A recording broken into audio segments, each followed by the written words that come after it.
കണ്ണൂരിൽ KSRTC Swift അപകടകരമായി ഓടിച്ച മറ്റൊരു യദുവിനെ നാട്ടുകാർ വണ്ടി തടഞ്ഞു. എങ്ങനെ? മേയർ ആര്യ രാജേന്ദ്രനും ഭർത്താവ് സച്ചിൻ ദേവും സിഗ്നലിൽ നിർത്തിയിരുന്ന വണ്ടിയുടെ മുന്നിൽ കൊണ്ടുവന്ന് കാർ നിർത്തിയിട്ടതിന് ശേഷം ചോദ്യം ചെയ്തതുപോലെയല്ല ഇവിടെ നടന്നത്. ഇത് നേരെ കയറി അങ്ങ് ബ്ലോക്ക് ചെയ്യുകയാണ്. അതിനുശേഷം ആ ബസ്സിനുള്ളിലിരുന്ന ഒരു സാങ്കല്പിക യദുവിനോട് എങ്ങനെയാണ് നാട്ടുകാർ പെരുമാറിയതെന്ന് നോക്കിയേ.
വണ്ടി നിർത്താമല്ലോ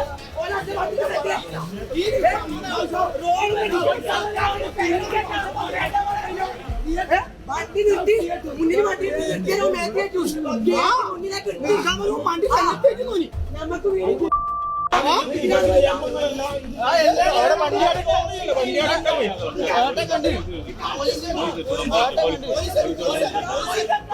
ബസ് ഓടിക്കണ്ട.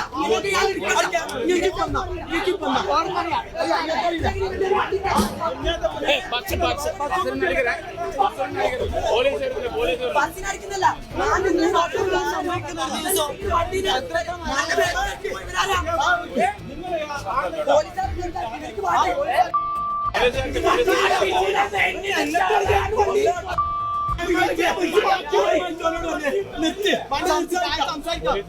നെന്നത്തേക്ക് വണ്ടി വെച്ച് നെന്നത്തേക്ക് ഇങ്ങനെ പോയ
കണ്ടില്ലേ? അപകടകരമായ രീതിയിൽ ഡ്രൈവ് ചെയ്തു.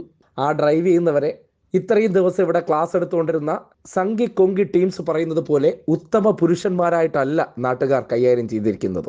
ഇങ്ങനെയാണ് തോന്നിവാസം കാട്ടിയാൽ സാധാരണഗതിയിൽ പെരുമാറേണ്ടത് അല്ലെങ്കിൽ പെരുമാറുന്നത്.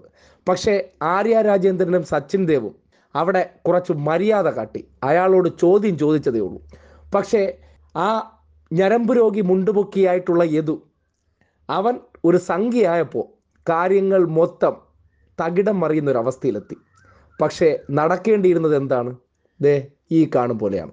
ഇതുപോലെ കയറി 4 എണ്ണം പൂശിയിരുന്നെങ്കിൽ ഈ വിഷയം ഒന്നും ഉണ്ടാകില്ലായിരുന്നു. ആ പൂശാതെ മര്യാദയ്ക്ക് അവനോട് വർത്തമാനം പറഞ്ഞതാണ് വലിയ പ്രശ്നമായത്. അതാണ് മൊത്തത്തിലാകെ ഈ രീതിയിലൊരു അവിയൽ പരുവത്തിലായത്. കാര്യം കൊടുക്കേണ്ടത് കൊടുത്തിരുന്നെങ്കിൽ അങ്ങനെ കൊടുത്തെന്നെങ്കിലും ഉണ്ടായിരുന്നു. ഇത് വെറുതെ അവനോട് വർത്തമാനം പറഞ്ഞതിന് ശേഷം അവനൊരു സംഖ്യയാണെന്ന് കണ്ടപ്പോൾ ഇവിടുത്തെ കുറെ വലതുപക്ഷ മാപ്രകളും കുറെ സംഘി കൊങ്കി ടീംസ് എല്ലാം ചേർന്ന് അവനെ ഒരു വലിയ മഹാനാക്കി മാറ്റി. പക്ഷേ വസ്തുതാപരമായി നമ്മുടെ നാട്ടിൽ ഇതുപോലുള്ള യദുമാർ എന്തെങ്കിലും തോന്നിവാസങ്ങൾ കാട്ടിയാൽ നാട്ടുകാർ എങ്ങനെയായിരിക്കും പെരുമാറുന്നതെന്നാണ് ഈ ദൃശ്യം കാട്ടുന്നത്. അവിടെ KSRTC ബസ്സിന്റെ ട്രിപ്പ് മുടക്കിയെന്നോ അല്ലെങ്കിൽ KSRTC ബസ് സീബ്ര ലൈനിലാണ് കിടന്നതെന്നോ ഇങ്ങനെ ഒന്നും നോക്കില്ല. കണവായിൽ 4 പല്ലടിച്ച് തെറിപ്പിക്കുകയായിരിക്കും നാട്ടുകാർ ആദ്യം ചെയ്യുന്നത്. അത് ചെയ്യാതെ മാനവും മര്യാദയ്ക്ക് മേയർ ചോദ്യം ചെയ്തു പോയതാണ് വലിയ പ്രശ്നമായത്. ഇപ്പോൾ ഇതിനെ സംബന്ധിച്ച് എന്താണാവോ ന്യായീകരിക്കാനുള്ളതെന്ന് കേട്ടാൽ കൊള്ളാമായിരുന്നു. സംഘികളും യദു ഫാൻസ് അസോസിയേഷനും ഒന്ന് രംഗത്ത് വന്ന് എന്താണ് ആ വണ്ടിക്കകത്തിരിക്കുന്ന യദുവിനോട് നാട്ടുകാർ കാട്ടിയത് ഗുണ്ടായിസമാണോ എന്നൊന്ന് പറഞ്ഞാൽ കൊള്ളാമായിരുന്നു.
വണ്ടി കിട്ടാൻ വന്നല്ലോ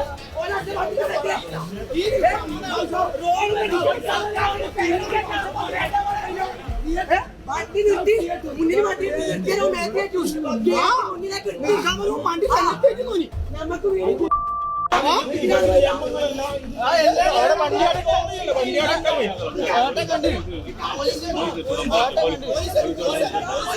നമുക്ക് ബസ് ഓടിക്കണ്ട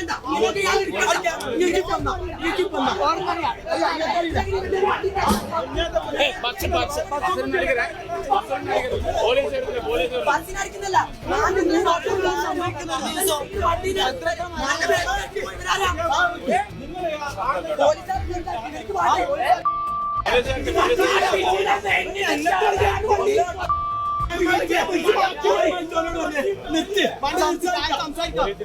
എന്നത്തേക്ക് വണ്ടി എന്നത്തേക്ക് ഇങ്ങനെ പോയ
വണ്ടി വണ്ടി